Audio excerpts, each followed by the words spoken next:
Okay, everything up above in concept 1 is review. Now in concept 2, we start getting into taking the square root of a negative number. The thing is, all your whole life, all of your math teachers have been telling you that you can't take the square root of a negative number. Well, actually you can. The answer, though, is an imaginary number. So let's talk about I a little bit. The square root of -1.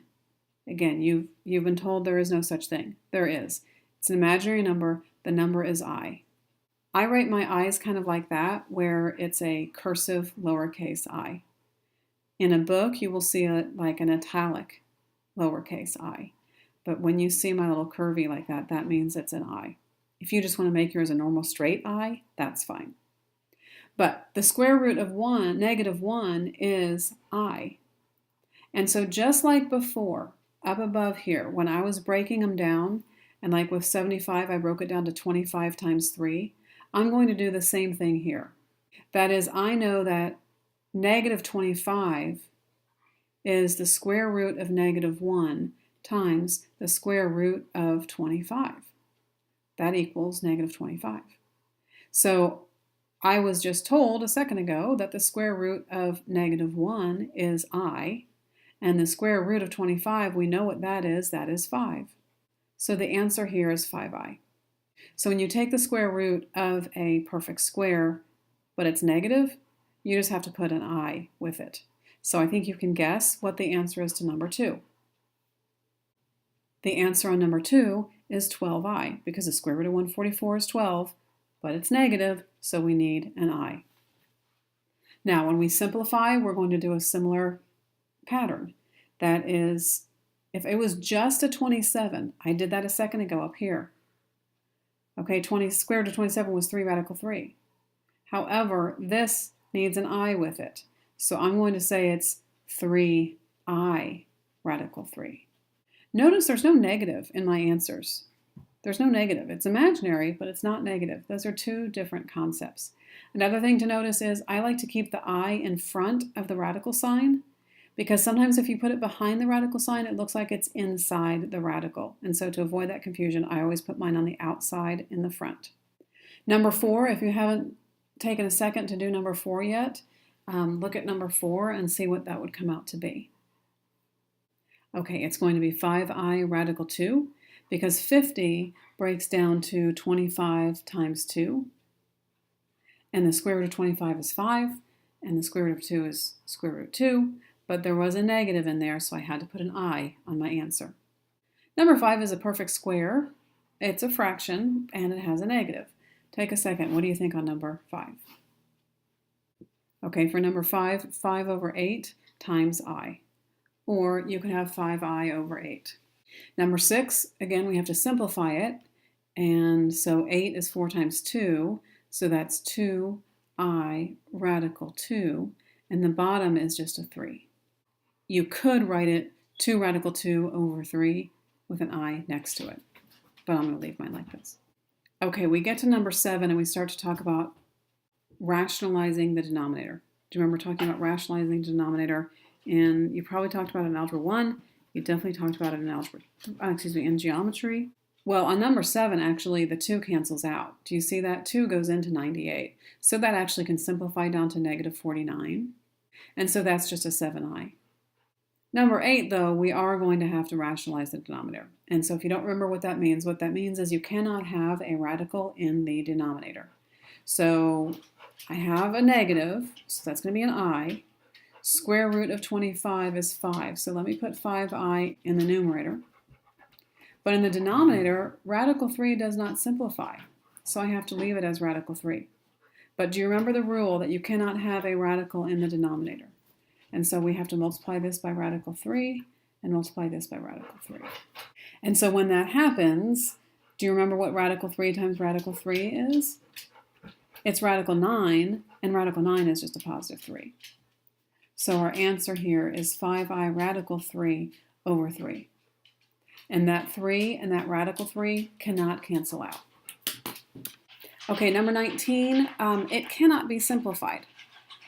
But you cannot leave a negative underneath the radical. It's just one of those rules that we have, like all these other rules, that just you can't do it. That's not really standard form. So we have to take out the negative, and the square root of -1 is I. And so this is just I times radical 13. And that's all you can do. You can't do anything more than that. Okay, 52. You have to think about, does it break down? Is there a perfect square that goes in? And there actually is. So the negative gives us a -1. 52 breaks down to 4 times 13. And so that comes down to 2i radical 13. And the last one, number 11, it's a lot like number 9. You cannot simplify it. So it's just I radical 33, because 33 does not simplify. So that's the answer. Okay, let's turn the page, and we're going to use those skills now on solving, because that's what we do in algebra, we solve. So number 1 is not going to be anything new. If I add 81 to both sides, I now take the square root of both sides. Now, remember that you have to have both answers. When you take the square root of 81, it's +9 and -9 if it's x equals. Now, number 2 is going to be a little bit different. And the reason it's different is there's a plus there. So now I have to subtract that 72 from both sides.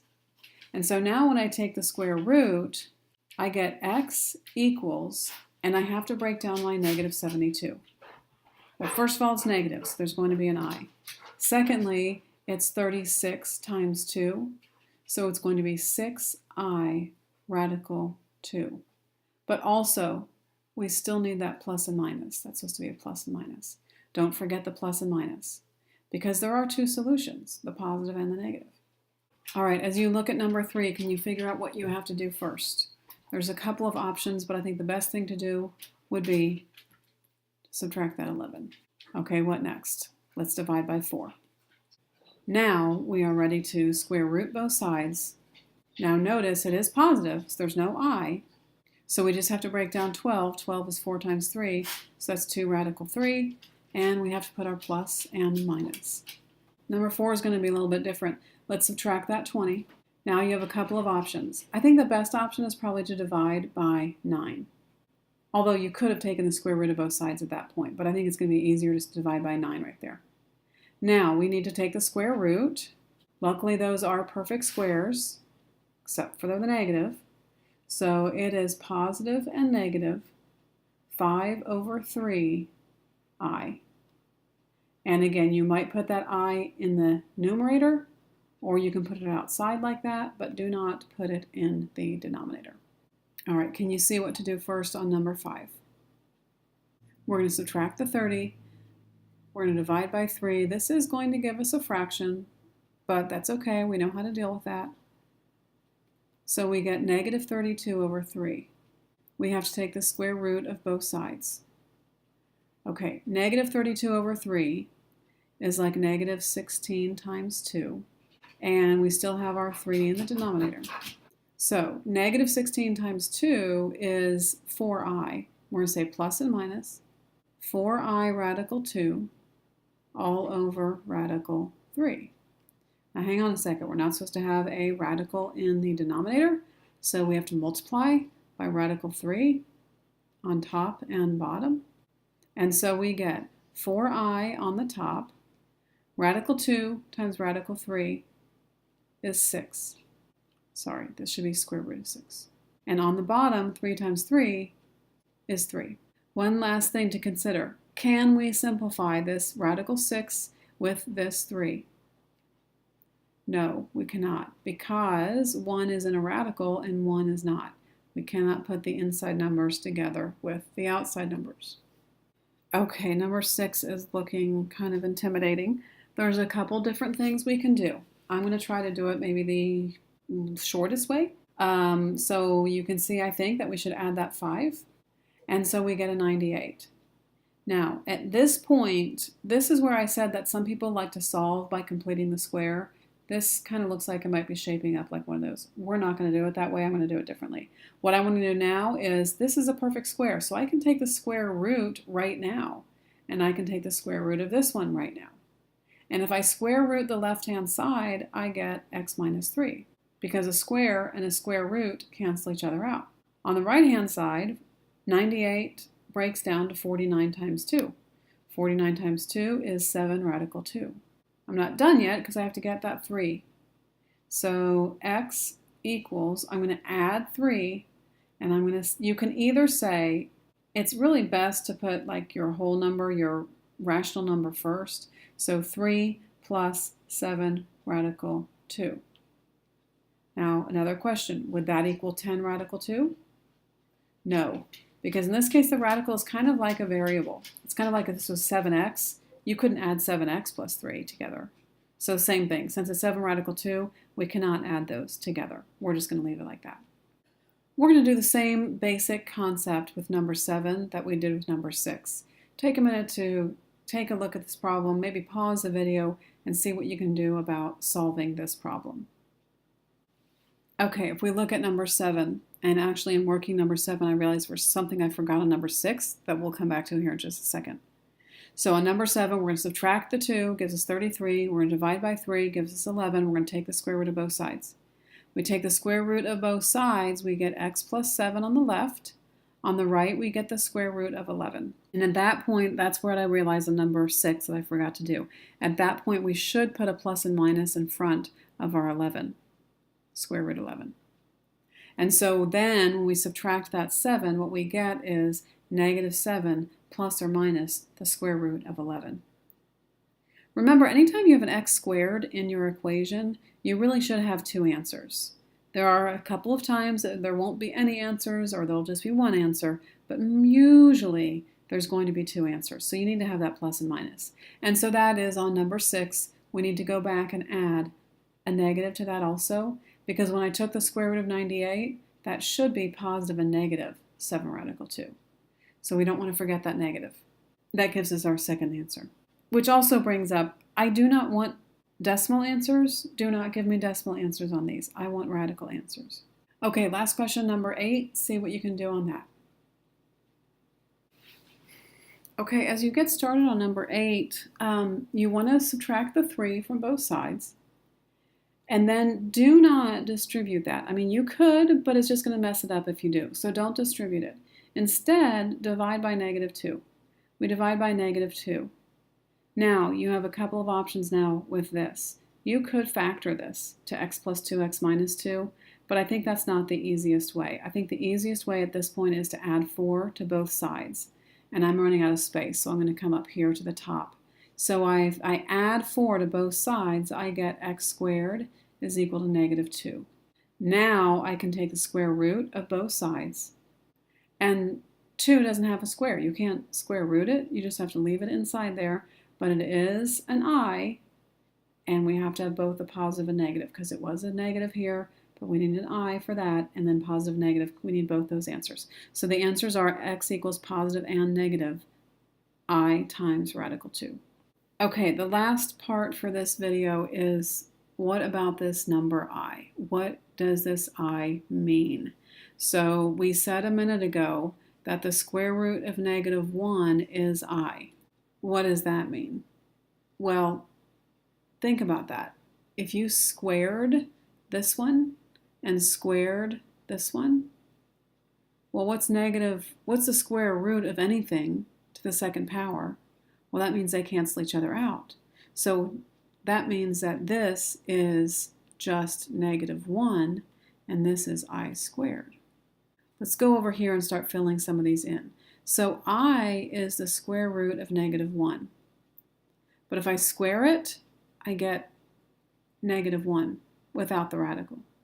Okay, well, what's I to the third? Well, what if I take this side times I, and I take this side times I? Then I get negative I is I to the third. So I to the third is negative I. And negative I and positive I are actually different numbers, different concepts, different numbers. All right, to continue on with that, what if I multiply that times I? If I multiply that times I and I multiply this times I, well, on the right, I have I to the fourth. On the left, I times I is negative 1. So what I have now is negative 1 times negative 1. Well, what's negative 1 times negative 1? Negative 1 times negative 1 is positive 1. And if I multiply both sides of those times I again, I'd get I to the 5th is equal to I. If you watch the video by the guy who does Better Explained, he sets it up like this, which helps to make sense of it. So if you start at 1, this is your 1, you go over here to I, and then -1, and then -I, and then back to +1. And you keep going around, and then it's I, -1, -I, 1. I, I, I, -1, -I, 1. And it keeps going in that pattern. And so we'll talk about, for instance, well, we'll talk about one thing, okay, so then what is, like on this one, maybe what's I to the 8th? Well, if we kept going around, I to the 8th would also be 1. And so would I to the 12th would also be 1. And I to the 16th would also be 1. So I to any power, which is a multiple of 4, is equal to 1.